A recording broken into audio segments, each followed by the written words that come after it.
here. It's enough. Come on. Say it's enough. The 1990s were supposed to be the decade science fiction finally grew up, and it did. But not in the way anyone expected. While the world was busy worshipping the X-Files and binge-watching Star Trek reruns, an entire generation of brilliantly strange, dangerously ambitious sci-fi shows were quietly rewriting every rule television had ever known. 15 shows. 15 stories of ambition, brilliance, and a television industry that didn't know what it had until it was gone. Every single one of these series pushed the boundaries of what science fiction could be on the small screen, and every single one was cut down before it reached its full potential. And here's the interesting part. Some of these shows launched the careers of actors and writers who went on to reshape Hollywood. And a few were so controversial, so uncompromising in their vision, that the networks buried them on purpose. So, grab your popcorn, because by the end of this video, you're going to be furious that no one told you about them sooner. Number 15. Space Rangers, 1993. In January 1993, CBS made a bet that sounded like a guaranteed win. Take the man behind Robin Hood, Prince of Thieves, Penn Densham, hand him a production team that included future Austin Powers director Jay Roach and Highlander franchise creator Gregory Wyden, then hire Industrial Light and Magic to handle the visual effects for the pilot. The same ILM that built the worlds of Star Wars. On paper, Space Rangers should have been unstoppable. Set in the year 2104 on a distant frontier colony called Fort Hope, the show followed a ragtag crew of interstellar law enforcers stationed on a planet called Avalon. But here is where it gets interesting. Densham had spent years developing this concept under the working title Planet Busters, and his entire vision was built around rejecting the sterile polish of Star Trek. The Rangers' ship was a rust bucket held together by spit and duct tape. There was no holodeck, no warp drive. The only way to reach light speed was to slingshot through an orbital donut. Densham wanted audiences to feel the grit, the danger, and the dark comedy of life on the edge of known space.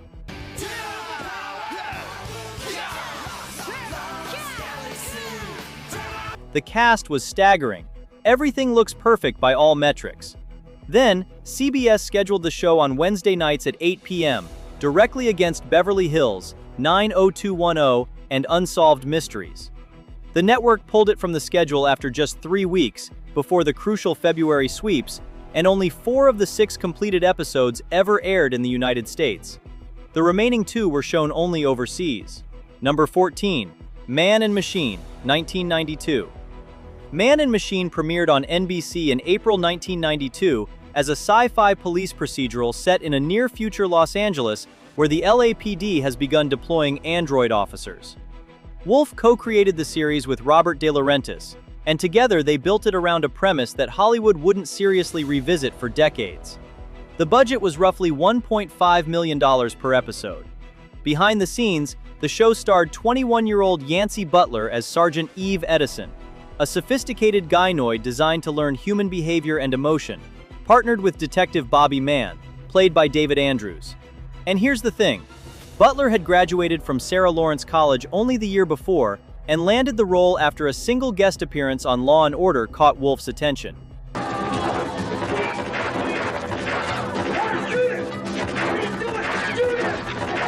She brought something genuinely unnerving to Eve Edison, playing the android with an eerie calm that slowly fractured as the character began developing unexpected feelings. The penultimate episode, Billion Dollar Baby, placed Eve in charge of caring for an infant and unlocked maternal instincts that were never part of her programming. It was the kind of storytelling that Westworld and Humans would build entire seasons around 20 years later. Unfortunately, the show was canceled after only 9 episodes. Number 13. Time Trax, 1993. When Harve Bennett left Paramount in the early 1990s, he walked away from one of the most remarkable resumes in Hollywood history. This was the man who had single-handedly rescued the Star Trek franchise from extinction. After the bloated $45 million Star Trek The Motion Picture nearly sank the series in 1979, Paramount brought Bennett in with one directive: make a better movie for less money.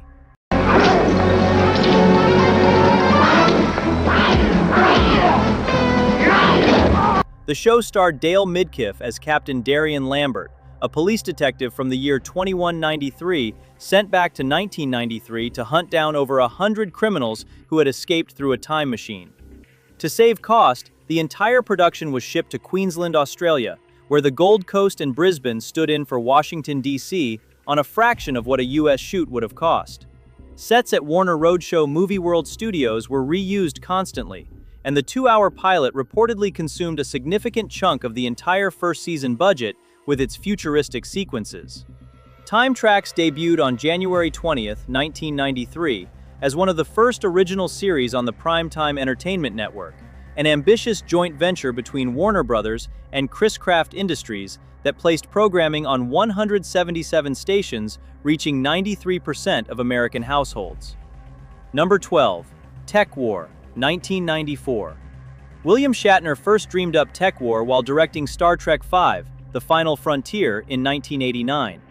He wanted to take his T.J. Hooker character and drop him into a cyberpunk future, but the 1988 Writers Guild strike had stalled production, and Shatner suddenly had time to write.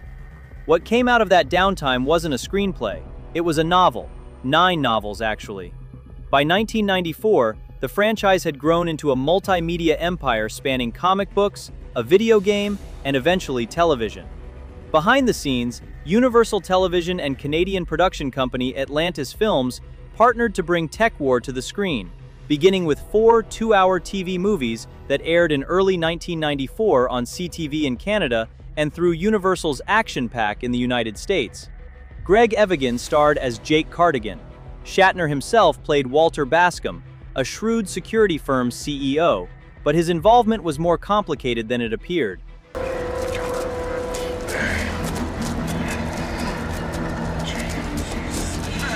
Both studios insisted his name be attached for marketing purposes, and Shatner later admitted the weight of that terrified him. They literally branded it William Shatner's Tech War. If the show failed, his name would be on the wreckage. Filming took place at Cinevillage Studios in Toronto and on locations across the city, with the Eaton Centre and Ontario Place standing in for a neon-lit 2044. When the TV movies performed well enough, an 18-episode series was commissioned. The show's depiction of virtual reality as an addictive narcotic was staggeringly prescient.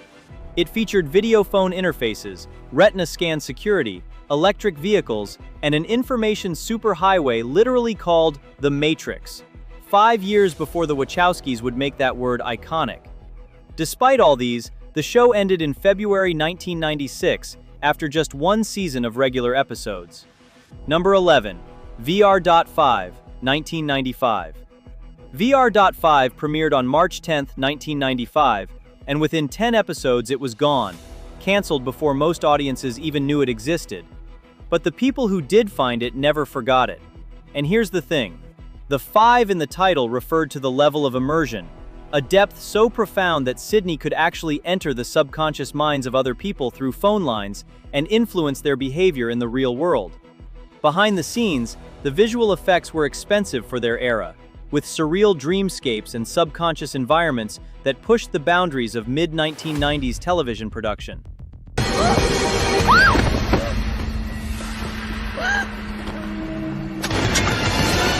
But those costs became part of the problem. High production expenses collided with modest viewership, and Fox aired only 10 of the 13 completed episodes before pulling the plug. The remaining 3 eventually surfaced on the Sci-Fi Channel in 1997. To this day, VR5 has never been released on DVD, Blu-ray, or any major streaming platform.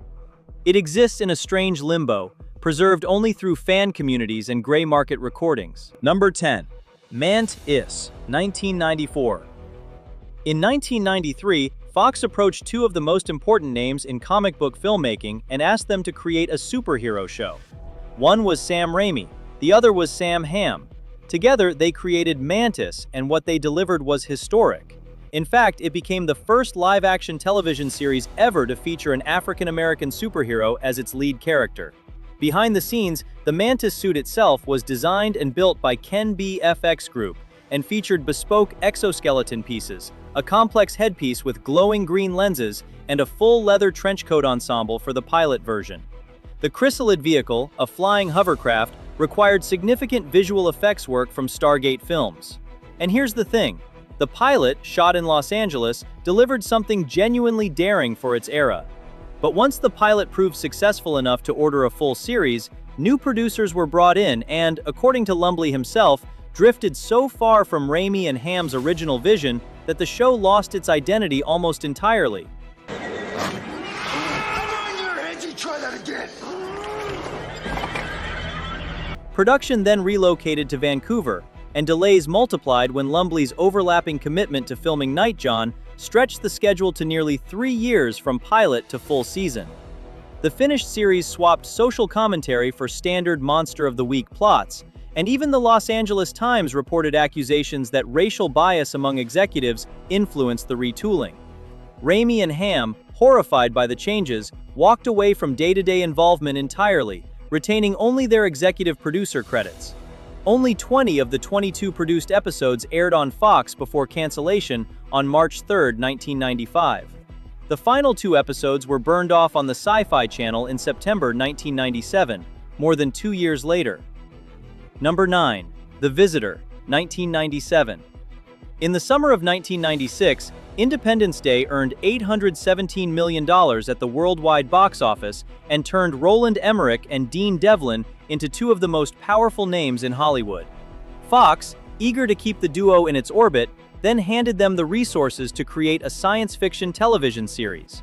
The result was The Visitor, and for a brief window, it looked like the partnership that had conquered the multiplex was about to conquer prime time.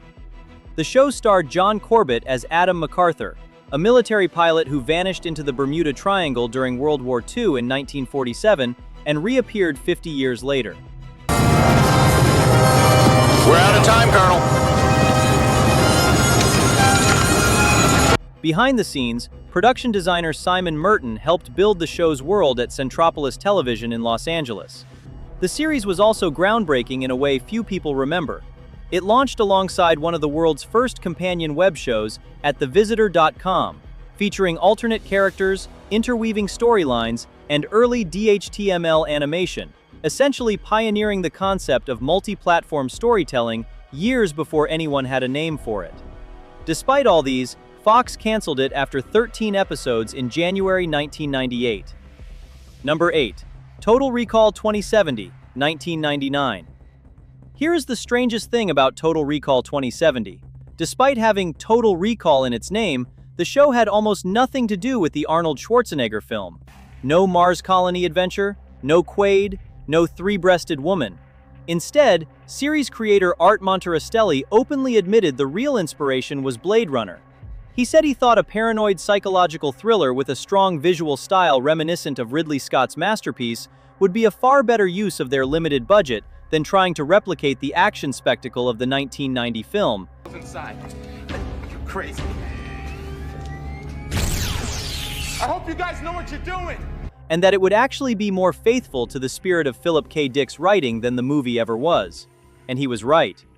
Behind the scenes, visual effects artist John Gojdecki and his company built a breathtaking futuristic cityscape by constructing 2 to 3 levels of practical environment on the soundstage and blending them with CGI, creating a noir-soaked megacity that rivaled anything on the big screen at a fraction of the cost. The world they built was controlled by a corporate cartel called the Consortium, where companies like Recall sold virtual vacations and memory implants, while Uber Braun manufactured androids for labor and companionship. It was Blade Runner by way of Dick's novel Do Androids Dream of Electric Sheep, exploring automated sentience, mechanized religion, and humanity's desperate search for purpose in a world increasingly dominated by machines. Yet despite its ambition and its stunning visual design, Dick was never credited anywhere in the show's titles. Only 22 episodes were produced. Number 7. Nowhere Man, 1995. Nowhere Man premiered on UPN on August 28, 1995, and for 25 episodes it delivered one of the most psychologically intense viewing experiences network television had ever attempted. The show was created by Lawrence Herzog and starred Bruce Greenwood in what many consider the defining performance of his pre-blockbuster career. Behind the scenes, Greenwood played Thomas Vale, a photojournalist who returns from the restroom at his favorite restaurant one evening to discover that his entire life has been erased. And here's the thing, Herzog was explicit about his influences, building the show as a modern reimagining of Patrick McGoohan's legendary 1967 series, The Prisoner, blended with the paranoid atmosphere of The Fugitive. I just want to talk to you, that's all. But behind the scenes, things deteriorated. As the season progressed and ratings softened, Herzog clashed bitterly with UPN and Touchstone over the show's creative direction. The situation grew so toxic that Touchstone brought in Cerno to effectively take over the production. By the end of the season, Herzog was boxed out of his own creation. Number 6. Lexx, 1997. Nothing in the entire history of science fiction television looks, sounds, or feels anything like Lexx. Nothing. The show was created by Paul Donovan, Lex Gigeroff, and Jeffrey Hirschfield, and it began in 1997 as 4 90-minute TV movies on Canada's City TV under the title Tales from a Parallel Universe. The first season's visual effects budget was reportedly around $12 million. Behind the scenes, Digital Pictures produced over 2,500 effects shots using custom-built rendering software that processed images 60 times faster than the industry standard. The result was something genuinely alien. The Lexx itself was a planet-destroying bioengineered insect the size of Manhattan, and the show treated it like a character with appetites and moods.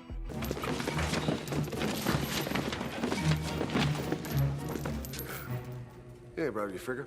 The crew was a collection of anti-heroes unlike anything on television. The first season lured guest stars like Tim Curry, Rutger Hauer, Malcolm McDowell, and Barry Bostwick. The Sci-Fi Channel purchased the series from Salter Street Films and began airing it to American audiences in January 2000. But the show's relentless sexual content, dark humor, and gleeful nihilism were unlike anything the channel had ever programmed. The show explored fatalism, reincarnation, the afterlife, and the total collapse of moral certainty across 61 episodes over 4 seasons, ultimately ending in 2002 by blowing up Earth entirely. Lexx was never a ratings juggernaut. It was never supposed to be. It was the anti-Star Trek, built by writers who believed science fiction should make you uncomfortable before it made you think. Number 5. 7 Days, 1998. 7 Days was created by Christopher and Zachary Crowe, and it ran for 3 seasons on UPN, making it one of the network's longest-running sci-fi series alongside Star Trek Voyager. The show's conceit was brilliantly simple. The cast was staggering. Jonathan LaPaglia led the cast as Frank Parker, a former Navy SEAL pulled out of a secret mental institution specifically because his high pain tolerance and photographic memory made him uniquely suited to survive the process. The premise gave writers a built-in structural gift. Every episode carried real stakes because Parker's fixes were never guaranteed, and one storyline saw him return to a present where absolutely nobody remembered who he was.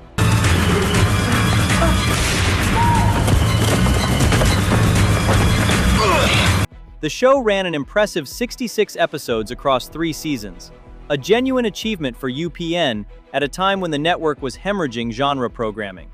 But reported tension between LaPaglia and Vale behind the scenes, combined with rising production costs and UPN's decision to acquire Buffy the Vampire Slayer, ultimately sealed its fate, and the series ended in May 2001 without any real closure. Number 4. Millennium, 1996. In 1996, Chris Carter was the most powerful creator in television. The X-Files was dominating Friday nights on Fox, and the network gave Carter something almost unheard of for a brand new series: an entire month to shoot the pilot with virtually no network interference.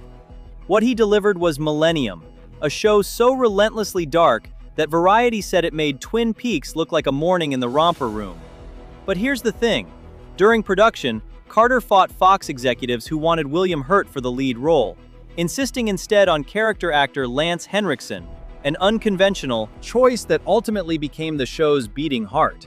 The pilot premiered in October 1996 to some of the highest ratings in Fox's history, riding pure momentum from Carter's reputation, and the network invested heavily in atmosphere, rain-drenched Seattle exteriors, meticulous crime scene production design, and a haunting score from composer Mark Snow that gave every episode a funeral procession's weight. But the tone proved almost too punishing for casual viewers.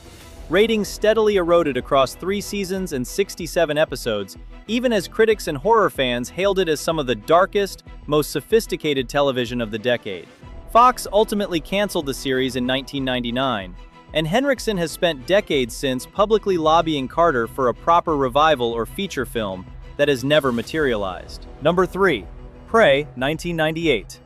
In January 1998, ABC handed audiences a science fiction premise so unsettling it barely felt like network television. What if humanity was no longer the top of the food chain? What if evolution had already produced its successor? That was the engine of Prey. And here is the detail almost nobody remembers. The woman carrying this bleak, paranoid thriller was Deborah Messing, filmed in a tomboyish, hard-edged role just months before Will and Grace would make her a household name and reshape her entire career. Behind the scenes, the pedigree ran even deeper.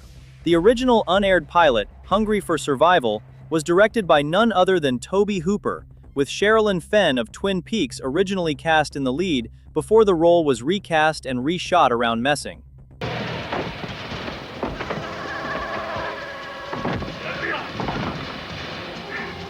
Critics immediately clocked its ambition, with People and the San Francisco Chronicle both comparing its murky, something is terribly wrong dread directly to the X-Files. But ABC never knew what to do with it. The network shuffled it around the schedule, preempted it, and buried episodes for months, letting the back half of the season limp out between January and July with enormous gaps that made following the story nearly impossible. Ratings collapsed under the weight of that mistreatment, and after just 13 episodes, ABC pulled the plug. Number 2. Earth 2, 1994. Before Steven Spielberg's name was quietly removed from the credits, Earth 2 was supposed to be the next great science fiction event on television. Produced by Amblin Entertainment and Universal Television, the show was created by Billy Ray, Michael Duggan, Carol Flint, and Mark Levin, and it premiered on NBC on November 6, 1994, with a 2-hour pilot that landed at number 8 in the Nielsen ratings for the week. And here's the thing. Earth 2 was one of the first science fiction television series ever to feature a woman as its lead commander, predating Kate Mulgrew's Captain Janeway on Star Trek Voyager by more than 2 months.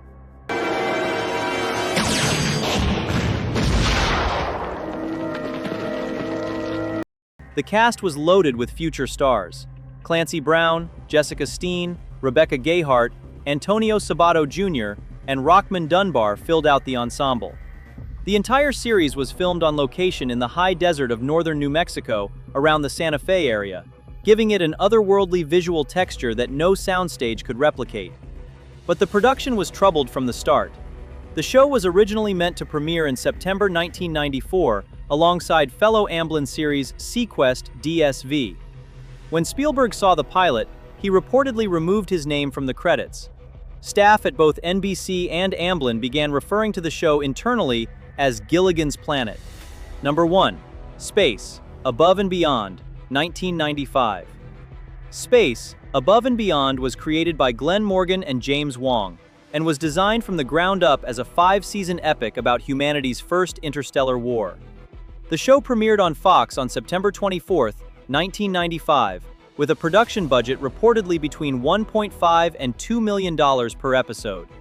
During production, full-scale models of the show's Hammerhead fighter spacecraft were built at RAAF Base Williamtown, a real Australian Air Force base.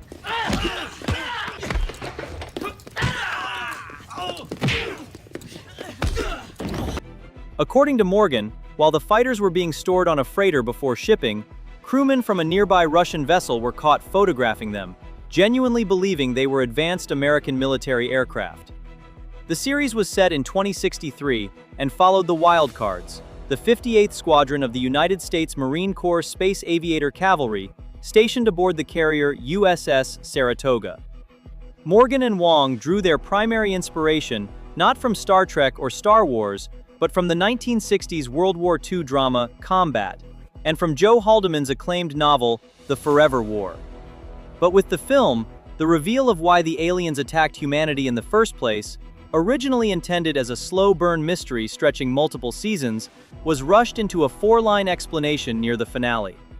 Space, Above and Beyond earned 2 Emmy nominations and a devoted cult following that still campaigns for its re-release decades later. It remains the ultimate lesson in this list. Ambition and budget alone can never outrun a network's patience. If you've ever loved a streaming sci-fi series that tackled identity, surveillance, artificial intelligence, government conspiracy, or the ethics of technology, chances are one of these 15 shows got there first. So if even one title on this list was new to you, go find it, track it down, because the best science fiction doesn't expire. It just waits for the right audience to finally catch up.